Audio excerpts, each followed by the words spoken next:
Hello बच्चों, let's read the question. Write the vector equation of a line given by x minus 5/3 equals to y plus 4/7 equals to z minus 6/2. तो आइए अपना सवाल देखते हैं. सवाल है हमारे मतलब की कॉन्सेप्ट देखते हैं. की कॉन्सेप्ट है हमारे पास vector equation of a line. Vector equation of a line, किसी भी लाइन की वेक्टर इक्वेशन क्या होती है? Vector r is equals to a plus lambda b. A क्या होता है? ए पासिंग पॉइंट होता है और बी पैरेलल वेक्टर होता है. ये जो चीजें आपको ध्यान रखनी है, ए क्या होता है? पासिंग पॉइंट, और बी क्या होता है? Parallel vector.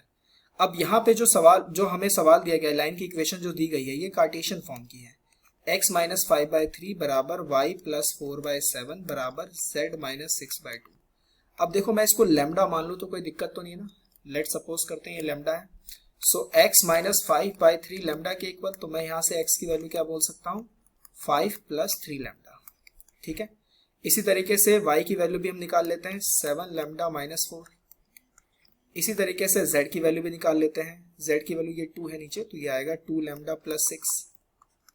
ठीक है. अब कोई भी जो वेक्टर r है, हम उसे कैसे लिख सकते हैं? x i cap plus y j cap plus z k cap. Right. अब वेक्टर r x का क्या लिख सकते हैं हम? 5 plus 3 lambda i cap. y की जगह क्या लिख लें? 7 लैम्डा माइनस 4 जे कैप. और z की जगह क्या लिख लें? 2 lambda plus 6 K cap. Right. अब अगर इसे हम आगे सॉल्व करें तो क्या आएगा हमारे पास? वेक्टर r हमारे पास आ जाएगा 5 i कैप, जो हमारे कांस्टेंट टर्म्स है उसको एक साथ लिख लेते हैं, minus 4 J cap 6 K cap. और वहीं पे फिर हमारे पास लैम्डा वाला टर्म्स हम कॉमन ले लें, तो ये आएगा 3 i cap plus 7 J cap. 3 i cap plus 7 J cap plus 2 K cap plus 2 K cap. अब अगर हम इसे अपने vector equation of a line से कंपेयर करें, तो ये वाला vector A plus lambda vector B, this is vector ए.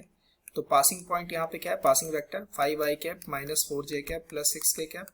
और पैरेलल वेक्टर क्या है हमारे पास? 3 i cap plus 7 J cap plus 2 K cap. Right. तो ये आ गया हमारे पास vector equation of a line by using our key concept. I hope you understand the question very well.